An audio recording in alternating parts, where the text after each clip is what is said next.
গুৱাহাটী জিলা গৌৰৱলাই অহা গুৱাহাটী জিলা গৌৰৱ সাহিত্য সভা আজিৰ অনুষ্ঠিত এই আলোচনা সভা সভাপতিত্ব কৰা মাননীয় শ্ৰী মোহন চন্দ্ৰ বৰুৱা ডাঙৰীয়া, গৌৰৱ সাহিত্য সভাৰ প্ৰাক্তন সভাপতি সাধাৰণ সম্পাদক শ্ৰীযুত কমলাকান্ত গোস্বামী ডাঙৰীয়া, ইয়াত বিশিষ্ট অতিথি হিচাপে অংশগ্ৰহণ কৰিবলৈ অহা ডক্টৰ নিৰলা ৰামচিয়াৰী ডাঙৰীয়া, গুৱাহাটী জিলা গৌৰৱ সাহিত্য সভাৰ সভাপতি ৰোহিত চন্দ্ৰ ব্ৰহ্ম ডাঙৰীয়া, সাধাৰণ সম্পাদক গোলাপ বড়ো ডাঙৰীয়া, আমাৰ কাউন্সিলৰ মঞ্জিতা দৈমানী ডাঙৰীয়ানী, মঞ্জুলা দেৱী ডাঙৰীয়ানী, মোৰ সতীৰ্থ গৌৰৱ সাহিত্য সভা সমাজকৰ্মীসকল, বিশিষ্ট সমাজকৰ্মী ডেকা ডাঙৰীয়া, মুকুতা ডেকা ডাঙৰীয়া আৰু বৃহত্তৰ গুৱাহাটীৰ গৌৰৱ সমাজৰ বিশিষ্ট ব্যক্তিসকল, উপস্থিত ৰাইজ, আপোনালোক সকলোকে নমস্কাৰ, ধন্যবাদ।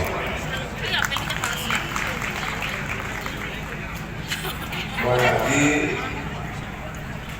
কালি পিছবেলা গুৱাহাটী আহিছোঁ, আজি আকৌ মই গুৱাহাটীৰ পৰা বাহিৰত যাম। তাৰ মাজতো গৌৰৱ সাহিত্য সভা গুৱাহাটী জিলাৰ আপোনালোকৰ অধিৱেশন কাইলৈ মুকলি সভা আছে, কিন্তু কাইলৈ হ'লেও অসম ট্ৰাইবেল সংঘৰো মুকলি সভা আছে। মই তাত উপস্থিত হ'ব লাগিব, গতিকে খন্তেক সময় আপোনালোকক দেখা দি যোৱাৰ কাৰণে আহিছোঁ। জনজাতিসকল অসমৰ ভূমিপুত্ৰ,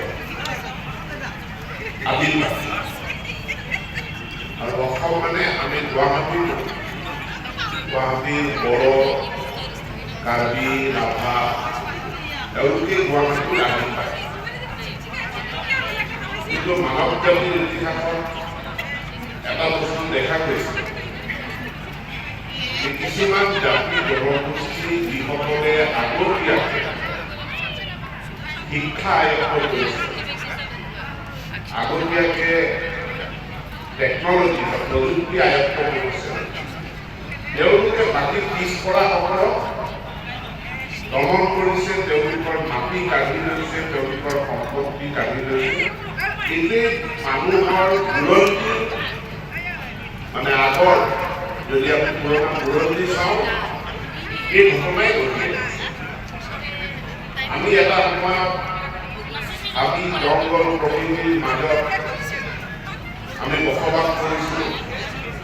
নিজৰ আত্মৰক্ষাৰ কাৰণে আমাৰ হাতত দা, জাঠি, বম আছিলে, আৰু দা, জাঠি, বম লৈয়ে আমি পৰাক্ৰমী মানুহ হিচাপে আমি শান্তিৰে আমাৰ অঞ্চলত আমি বসবাস কৰিছোঁ। কিন্তু তেনেকুৱা সময়ত বাহিৰৰ পৰা কোনোবা আহিব হাতত বন্দুক লৈ, ৰাইফল লৈ, এতিয়া বন্দুক ৰাইফল লৈ যেতিয়া আমাক আক্ৰমণ কৰিলে আমাৰ জাঠি জোং ঘৰুকাৰটো কাম নিদিয়া,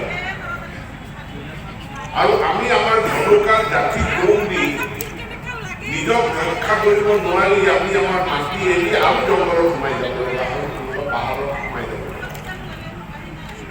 ভাৰতবৰ্ষ ব্ৰিটিছে লৈ গ'লে, ভাৰতবৰ্ষ মোগলে লৈ গ'ল, অসমলৈ গুৱাহাটীলৈ হঠাৎ ৰাজধানী গুচি আহিল। ৰাজধানী অহাৰ আগত আৰু তাৰ পাছতো বহুত দিনলৈ, মই যেতিয়া মেডিকেল কলেজত ছাত্ৰ আছিলোঁ, এইবিলাক গাঁৱত ঘূৰি মই দেখিলোঁ, মই গোটেই অসম চাইকেল চলাই, জোনাইৰ পৰা আৰম্ভ কৰি চাইকেল চলাই তামোলপুৰ ৰঙিয়া হৈ আহি গণেশপাৰা দাঁতালপাৰাতে মোৰ চাইকেল অভিযানৰ সমাপ্তি কৰিছোঁ। তেতিয়া বহুত চাৰিওফালে গাঁও আছিল, খেতি পথাৰ আছিল, কিন্তু আজি সেইবিলাক নাই। কিয় নাই? ক'ত গুচি গ'ল আমাৰ মাটি? মই যেনেকৈ কৈছোঁ, এটা সময়ত মানুহে বন্দুক ৰাইফল লৈ আমাক পৰাস্ত কৰিলে, আৰু এটা সময়ত মানুহে পইচা লৈ আমাক পৰাস্ত কৰিলে। কাৰণ জনজাতীয় সমাজখন এনেকুৱা সমাজ, আমাৰ গাঁৱত পইচাৰ দৰকাৰে নাছিল। মোৰ দেউতাইও চাকৰি কৰোঁতে মোক গাঁৱত পঠাই দি থাকিব। গাঁৱত আমাৰ নিমখটোৰ বাহিৰে বেলেগ একো কিনিবলগীয়া নাই। যিমান খাদ্য, মাছ পুখুৰীত গ'লেও পায়, নদীত গ'লেও পায়, বিলত গ'লেও পায়। কাষতে হাবি, চিকাৰ কৰিবলৈ গ'লে চিকাৰৰ কৰি পহু এটা, কেটলা পহু এটা, বৰা গাহৰি এটা লৈ আহে, 3 দিন আৰামত মানুহে খায়। শাক পাচলি বনৰীয়া শাক পাচলিও বহুত, কিমান খায়। গৰু গাই পোহে, বাচ্চাবিলাক, আমাৰ ট্ৰাইবেল বাচ্চাবিলাক গৰু গাখীৰটো নাখায়। মই যে গাখীৰটো গোন্ধায়, আমি গাখীৰটো বেলেগক দিওঁ, অতি সস্তাত কম দাম। আৰু মোক জোকাই, মই কামৰ পৰা আহি গাঁৱত থাকিবলৈ আহোঁ 15 দিন 20 দিনৰ কাৰণে, মই গাখীৰ খাই ভাল পাওঁ। সেইকাৰণে মই টাউনৰ পৰা যেতিয়া আহোঁ, গাঁৱৰ ল'ৰাবিলাকে মোক জোকাই গাখীৰ খোৱাটো আহিছে। খাদ্যৰ একো অভাৱ নাছিল, কিন্তু লাহেকৈ এটা নতুন অৰ্থনীতি আহিল, যাক আমি মুদ্ৰা অৰ্থনীতি, পইচাৰ অৰ্থনীতি। আৰু আমাৰ হাতত পইচা নাছিল। পইচা থকা মানুহৰ হাতে তেওঁলোকে আমাৰ মাটি কিনি ল'লে। কাৰণ মাটি বিক্ৰী কৰাৰ বাহিৰে আমাৰ হাতত পইচা অহাৰ বেলেগ কোনো ৰাস্তা নাছিল। চাকৰি কৰিলে হাতত পইচা আহে, কিন্তু চাকৰি কৰিবলৈ আমাৰ শিক্ষা নাই। বিজনেছ কৰিলে হাতত পইচা আহে, আমি বিজনেছ কৰিব নাজানো, আজিও নাজানো।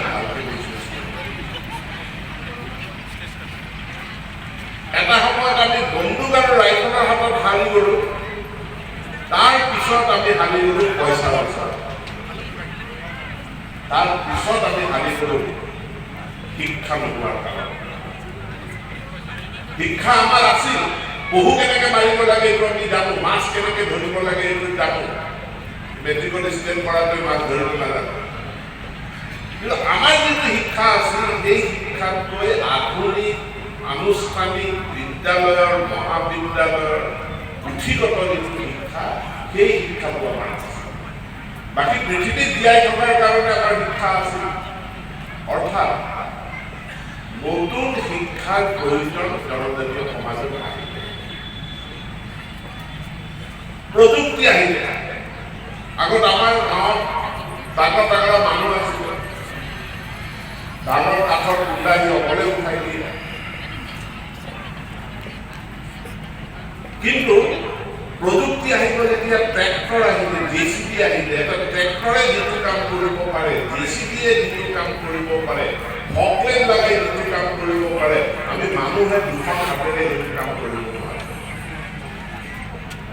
প্ৰযুক্তি আহিলে, সেই প্ৰযুক্তিৰ ওচৰতো আমি হাৰি মাটি, বাৰী, ভাষা, সভ্যতা, সংস্কৃতি হেৰুৱাই অসমৰ জনজাতি মানুহে এটা সময়ত বুজিলে এনেকে নহ'ব, এটা আন্দোলন কৰিব লাগিব, আমাৰ নিজৰ অধিকাৰ প্ৰতিষ্ঠা কৰিব লাগিব। অসমত এটা যুগ আৰম্ভ হ'ল জনজাতিসকলৰ আন্দোলনৰ। আজি সেই আন্দোলনৰ ফলস্বৰূপে, একমাত্ৰ সেই আন্দোলনৰ ফলস্বৰূপে আজি BTC হৈছে, অট'নমাছ কাউন্সিল হৈছে, আমাৰ মাটিৰ পট্টা হৈছে সৰু। আৰু এই আন্দোলন যিসকলে ভাবিলে যে নহয় আমাৰ বড়ো ভাষাটো সুৰক্ষিত কৰি ৰাখিব লাগিব, এই ভাষা হেৰাই গ'লে আমাৰ পৰিচয় হেৰাই যাব, তেওঁলোকৰ প্ৰচেষ্টাত বড়ো ভাষা বিদ্যালয়ত প্ৰৱৰ্তন হ'ল, বিশ্ববিদ্যালয়ত প্ৰৱৰ্তন হ'ল, সংবিধানৰ 8ম অনুসূচীত অন্তৰ্ভুক্ত হ'ল। আৰু যিসকল ব্যক্তিৰ কষ্ট ত্যাগৰ কাৰণে বড়ো ভাষাই আজি এই সাংবিধানিক স্বীকৃতি পালে, আজি বড়ো সাহিত্য সভাৰ এই পবিত্ৰ অনুষ্ঠানত মই তেওঁলোকক শ্ৰদ্ধাৰে স্মৰণ কৰিছোঁ, তেওঁলোকক ধন্যবাদ জনাইছোঁ। কিন্তু আমাৰ কাহিনীটো ইয়াতে শেষ নহয়। মানুহ পৃথিৱীত জীয়াই থকা আদিৰ পৰা অনন্ত কাললৈ সংগ্ৰাম কৰিবই। আৰু সেই সংগ্ৰামত যেতিয়া আমাৰ ভুল সিদ্ধান্ত হয়, কি কৰিব লাগিব এইটো আমি নাজানো, তেতিয়াই আমাৰ সিদ্ধান্ত সঠিক হ'ব। আজি গুৱাহাটীত বসবাস কৰা বহুত মানুহে বড়ো ভাষা নাজানে, কাৰ্বি মানুহে কাৰ্বি ভাষা নাজানে, ৰাভা ভাষা নাজানে, ৰাভা মানুহ মোৰ এটা সাধাৰণ ফৰ্মুলা। স্কুল খুলিলে নতুন ল'ৰা ছোৱালী শিকিব, কিন্তু ডাঙৰবিলাকৰ কি হয়? বিজ্ঞানীসকলে কৈছে যে এটা ভাষা, ইংৰাজী ভাষাটো যদি বুজি পাব লাগে 2500 ইংৰাজী শব্দ জানিব। তো ভাষা এটা জানিবৰ কাৰণে, বুজিবৰ কাৰণে এই ভাষা অলপ কৰিব লাগে, তেনেহ'লে মিনিমাম 1000 শব্দ জানিব। আজি যিসকলে আমি নিজৰ ভাষা নাজানো, সেই এডাল শব্দ প্ৰাপ্তবয়স্ক মানুহে, পৰিয়ালবিলাকে বড়ো সাহিত্য সভাৰ লগ লাগি যদি এটা সংকল্প লয় যে আমি দিনত 10টা বড়ো ভাষাৰ শব্দ জানো, আপুনি যদি দিনত 10টা বড়ো ভাষাৰ শব্দ শিকে, 1 বছৰত আপুনি 3650টা বড়ো ভাষাৰ শব্দ শিকিব পাৰিব, যিটো আপোনাৰ প্ৰয়োজন নাই। 3650টা আপুনি শিকিবৰ দৰকাৰ হ'ব। আধা যদি পাহৰি গ'ল, 10টা শিকিছিলে, 5টা থাকি গ'ল আৰু 5টা পাহৰি গ'ল, তেতিয়া হ'লেও আপুনি 1500 বড়ো ভাষাৰ শব্দ শিকিব পাৰিব। আৰু 1500 বড়ো ভাষাৰ শব্দ যদি আপুনি জানে, বড়োৰ ভাষণ আপুনি বুজি পাব, বড়োৰ গান আপুনি বুজি পাব, সংগীত বুজি পাব, আৰু বড়ো ভাষাত আপুনি কথা বতৰা মানুহৰ লগত পাতিব। তো আজি যিবিলাক গাঁৱত বড়ো ভাষা হেৰাই গ'ল, এই গাঁৱলৈ বড়ো ভাষা ঘূৰাই অনাৰ কাৰণে এই গাঁৱৰ পিতৃ মাতৃ বৃদ্ধ বৃদ্ধা যিসকল প্ৰাপ্তবয়স্ক মানুহ, এই প্ৰাপ্তবয়স্ক মানুহে দিনত অন্ততঃ 5টা বড়ো ভাষাৰ নতুন শব্দ শিকাৰ প্ৰচেষ্টা চলাব। আৰু এই প্ৰচেষ্টা এইকাৰণে চলাব লাগিব, আমি সকলোৱে জানো ভাষা মানুহৰ পৰিচয়। মাতৃভাষা তাকেই কোৱা যায় যি মাতৃভাষা মাকৰ পৰা। আজি বড়ো গাঁও আছে, ঘৰত অসমীয়া ভাষা কয়, মাকে অসমীয়া ভাষাই শিকাইছে, তো তেখেতৰ নামটো গোপাল বড়ো হ'লেও তেখেতৰ মাতৃভাষা কিন্তু অসমীয়া, কাৰণ মাকৰ পৰা অসমীয়া ভাষাই ল'ৰা ছোৱালী। ইয়াৰ ঠাইত যদি আমি বড়ো ভাষা ইয়াক শক্তিশালী কৰিব লাগে, বড়ো ভাষা শিকাৰ এটা আন্দোলন প্ৰাপ্তবয়স্ক মানুহবিলাকে কৰিব লাগিব, আৰু এই কৰিলে সফল হোৱাৰ কোনো কাৰণ নাই। দ্বিতীয় কথাটো হ'ল আমাৰ ভাৰতবৰ্ষৰ যিসকল পিছপৰা মানুহ, অনুসূচিত জাতি, জনজাতি, দলিতসকল, ট্ৰাইবেলসকল, তেওঁলোকৰ সাংবিধানিক অধিকাৰৰ কাৰণে যিজন মানুহে বলিষ্ঠ ভূমিকা পালন কৰি সংবিধানত বিশেষ ব্যৱস্থা কৰি থৈ গ'ল, তেখেতৰ নাম আম্বেদকাৰ। আম্বেদকাৰে এটা কথা কৈছিল, নলেজ ইজ পাৱাৰ। আজিৰ আধুনিক যুগত হাতত থকা দাখন আমাৰ পাৱাৰ নহয়, একদম শ্বিলঙৰ পৰা বনাই অনা লাঠিডাল আমাৰ পাৱাৰ নহয়, লাঠিডাল আমাৰ পাৱাৰ নহয়। দিনত 1 কেজি মাংস খাই গাত বল উঠালে বলটো আমাৰ পাৱাৰ নহয়। আজি এই 21st centuryৰ আধুনিক যুগত নলেজ ইজ পাৱাৰ, ইনফৰমেশ্যন হ'ল শক্তি, এডুকেশ্যন আমাৰ পাৱাৰ। এডুকেশ্যন একমাত্ৰ চেক্টৰ য'ত পৰিৱৰ্তনৰ যোগেদি আমি আমাৰ সমাজৰ সকলো ল'ৰা ছোৱালীক আমি শিক্ষিত কৰিব পাৰোঁ, তেওঁলোকক আমি জ্ঞান দিব পাৰোঁ। যি জ্ঞান পৃথিৱীৰ এই পৃথিৱীখনত জীয়াই থকাৰ কাৰণে এতিয়া অতি প্ৰয়োজন। এনেকৈ শিক্ষাৰ আন্দোলন এটা কৰিব লাগে। মাতৃভাষাৰ জৰিয়তে শিক্ষা হ'ব লাগে। চৰকাৰ একমত, তাৰ কাৰণে এতিয়া অকল বড়ো ভাষা নহয়, মিচিং, কাৰ্বি, দেউৰী এইবিলাক ভাষাটো আমি প্ৰাথমিক শিক্ষা আমি প্ৰৱৰ্তন কৰোঁ। কিন্তু একেটা সময়তে এই কথাটো বুজিব লাগিব যে লেংগুৱেজ স্কিল ভাষা জনাটো ই এটা দক্ষতা সেইকাৰণে ইংৰাজী শিকিব লাগিব হিন্দী শিকিব মই অকল মোৰ মাতৃভাষাটোক সাৱটি থাকিলে শিলিগুৰি পাৰ হৈ মই বহুত সমস্যাৰ সন্মুখীন মাতৃভাষাৰ জৰিয়তে মই শিক্ষা আহৰণ কৰিব লাগে কিন্তু ভাষা মানুহে যিমান বেছি ভাষা জানিব সিমানে আমাৰ স্কিল বাঢ়িব এতেকে আজি আধুনিক শিক্ষা উচ্চ শিক্ষা প্ৰধানতঃ ইংৰাজী ভাষা তো উচ্চ শিক্ষাৰে যদি আমাৰ ল'ৰা ছোৱালী শিক্ষিত হ'ব লাগে ইংৰাজীত পাৰ্গত হ'ব লাগিব আৰু যদি কোনোবাই ভাবিছে যে মই 10 পাছ কৰাৰ পাছত ইংৰাজী শিকিম 12 পাছ কৰাৰ পাছত ইংৰাজী শিকিম ইমান সহজ নহয় সৰুৰে পৰা যদি অলপ অলপকৈ শিকি নাযায় তো আজি অসম চৰকাৰৰ নীতিটো হ'ল মাতৃভাষাৰ জৰিয়তে শিক্ষা কিন্তু সৰুৰে পৰা অলপ অলপকৈ আমি ইংৰাজীও শিকাই লৈ যাম যাতে মাতৃভাষাৰ লগে লগে ইংৰাজী শিকে আৰু উচ্চ শিক্ষাত যাতে তেওঁলোকৰ কোনো সমস্যা নহয় শিক্ষানুষ্ঠান চৰকাৰে বহুত পইচা ইনভেষ্ট কৰে খৰচ কৰে কিন্তু শিক্ষানুষ্ঠান ই 100% চৰকাৰী অনুষ্ঠান নহয় পিডব্লিউডি অফিচ আৰু স্কুল এটাৰ মাজত যথেষ্ট পাৰ্থক্য আছে পিডব্লিউডি অফিসটো তো সৰকাৰি কাম কাজ কিন্তু বিদ্যালয় এখন তাত আপনাৰ মূল ল'ৰা ছোৱালীয়ে তাত পঢ়ে তেওঁলোকে জ্ঞান লাভ কৰে সেইকাৰণে পিডব্লিউডি অফিসটো সৰকাৰি কাৰ্যালয় কিন্তু বিদ্যালয় এখন ৰাজহুৱা অনুষ্ঠান এটা একটা ৰাইজৰ অনুষ্ঠান য'ত চৰকাৰে শিক্ষক দিছে কৰ্মচাৰী দিছে পাঠ্যপুথি দিছে ইউনিফৰ্ম দিছে মিড ডে মিল দিছে কিন্তু স্কুলখন শৃংখলাবদ্ধভাৱে পৰিচালিত কৰাৰ ক্ষেত্ৰত অভিভাৱকসকলে ৰাইজে এটা ভূমিকা পালন কৰিব লাগিব তাৰ কাৰণে প্ৰত্যেকখন স্কুলত স্কুল মেনেজমেণ্ট কমিটিৰ ব্যৱস্থা কৰা হৈছে স্কুল মেনেজমেণ্ট এণ্ড ডেভেলপমেণ্ট কমিটিৰ ব্যৱস্থা কৰা হৈছে গোটেই কামৰূপ মহানগৰ জিলাখনত মাত্ৰ এজন ইন্সপেক্টৰ कि प्रत्येकখন স্কুলত চকু ৰাখিব নোৱাৰে প্ৰত্যেকখন স্কুলত যাব নোৱাৰে তো স্কুলত সময়মতে শ্ৰেণী আৰম্ভ হৈছে নে হোৱা নাই পাঠদান হৈছে নে হোৱা নাই পৰীক্ষা নিয়মমতে হৈছে নে হোৱা নাই চৰকাৰৰ নীতি নিৰ্দেশনাবিলাক বিদ্যালয়ত পালন হৈছে নে হোৱা নাই তাক নজৰ ৰখাৰ দায়িত্ব ৰাইজৰ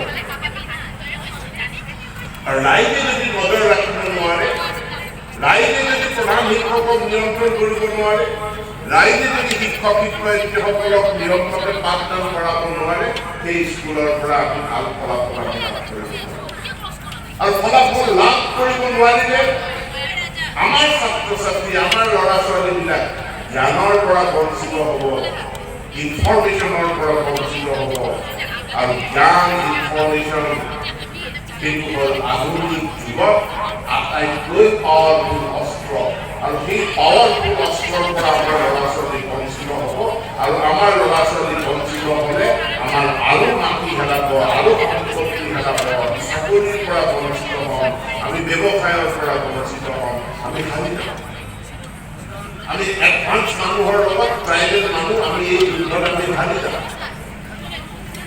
যদি জিকিব লাগে এই অস্ত্ৰখিনি আয়ত্ত কৰিব লাগিব তাৰ কাৰণে আমাৰ বিদ্যালয় ভাল হ'ব ৰাষ্ট্ৰীয় শিক্ষানীতি প্ৰৱৰ্তন হৈছে এই ৰাষ্ট্ৰীয় শিক্ষানীতি বহুখিনি পৰিৱৰ্তন আহিব কাৰণ এতিয়া আগৰ শিক্ষাটো আছিলে যে এখন পঢ়িব লাগে চাৰ্টিফিকেট ল'ব লাগে তাৰপিছত চৰকাৰৰ চাকৰি চৰকাৰৰ চাকৰি কেইটা আছে 3 লাখ ল'ৰা ছোৱালীয়ে মেট্ৰিক পৰীক্ষা পাছ কৰে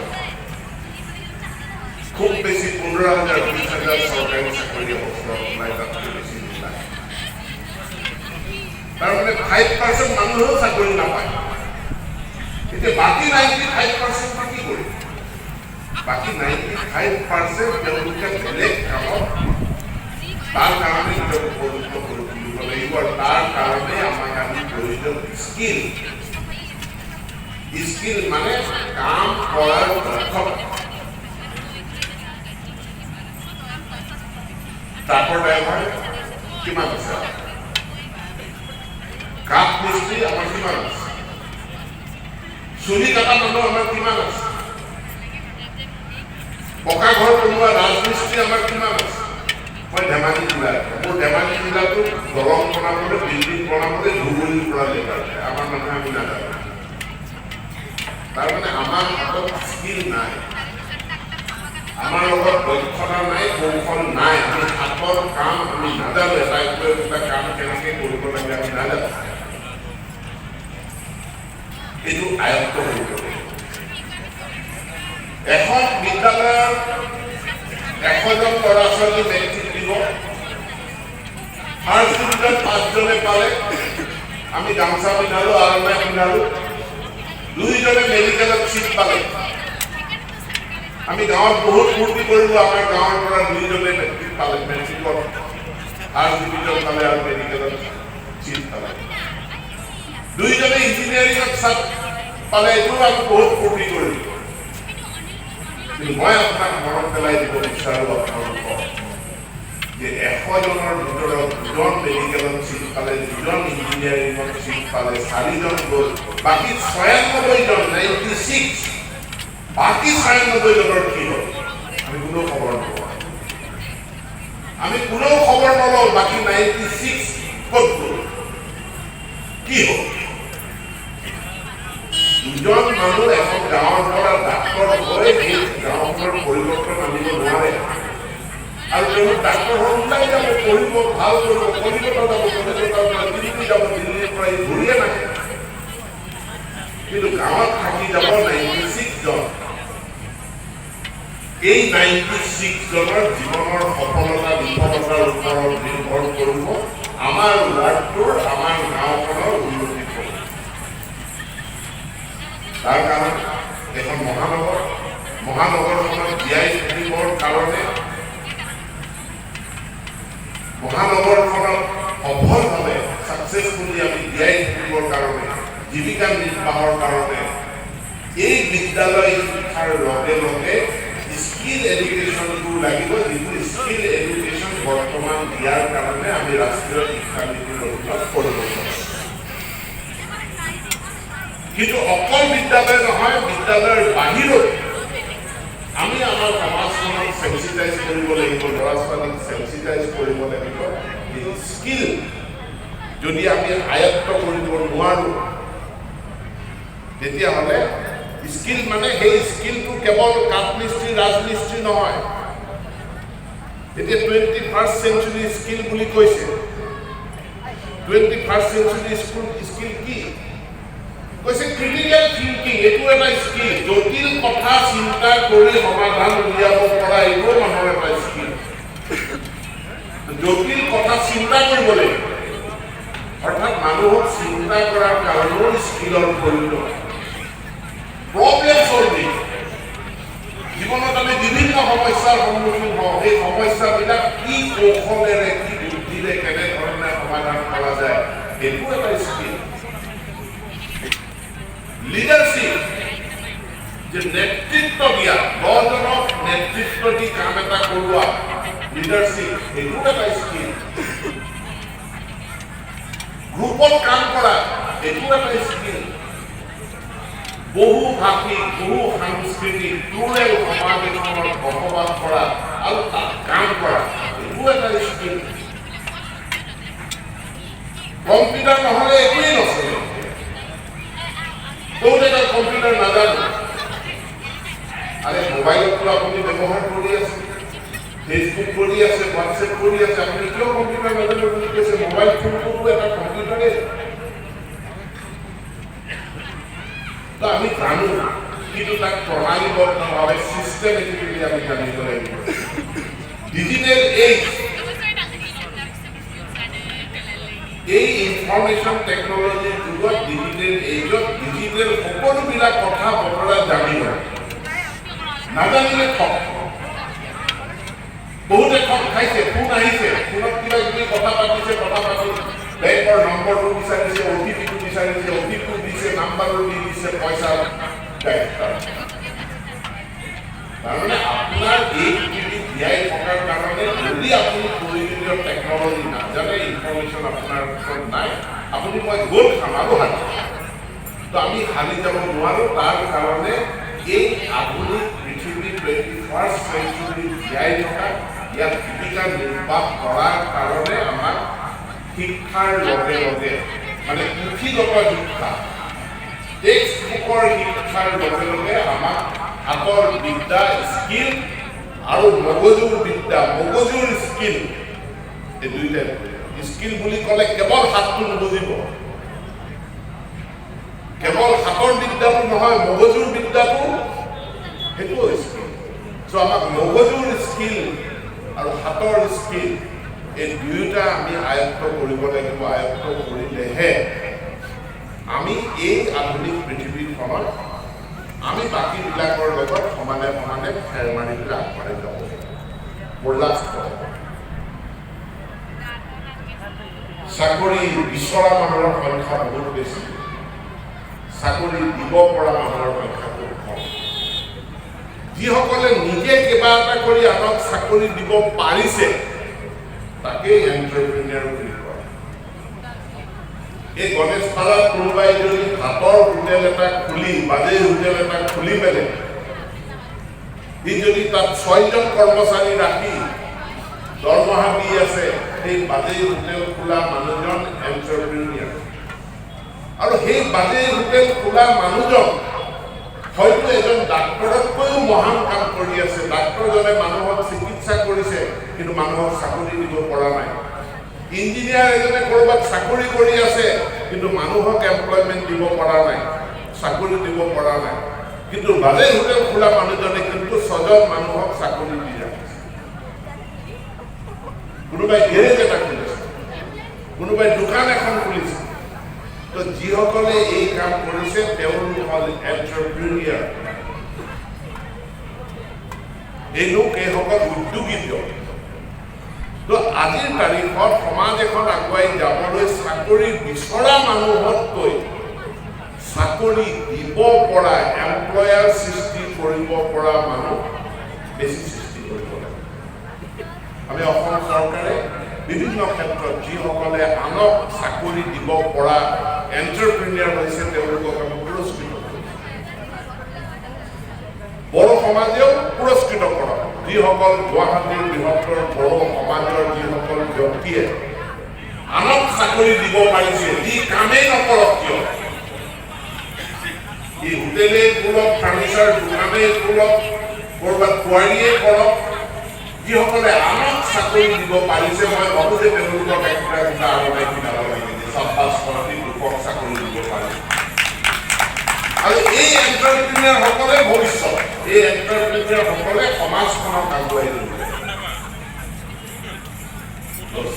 জ্ঞান আহৰণ মানে শিক্ষাৰ এটা আন্দোলনৰ লগে লগে আমি আনুষ্ঠানিক পুথিগত টেক্সটবুক পাঠ্যপুথিৰ পৰা আহৰণ কৰা শিক্ষাৰ ওপৰত হাত আৰু মগজুৰ স্কিল আয়ত্ত কৰাৰ কাৰণে পদক্ষেপ লোৱা আৰু সমাজৰ এণ্টাৰপ্ৰিনিয়ৰসকলক উদগনি জনোৱা এনেকুৱা এটা নীতি মানে পলিচি লৈ আমি যদি আগবাঢ়োঁ, এই বৃহত্তৰ গুৱাহাটীৰ বড়ো সমাজ যিসকল ভূমিপুত্ৰ ইয়াৰ তেওঁলোকে মূৰ দাঙি গুৱাহাটীত তেওঁলোকে জীয়াই থাকিব পাৰিব। আৰু চৰকাৰ মই সদায় আপোনালোকৰ লগত আছোঁ, থাকিম। এই প্ৰতিশ্ৰুতি দি মই বক্তব্য সামৰণি মাৰিছোঁ। ধন্যবাদ।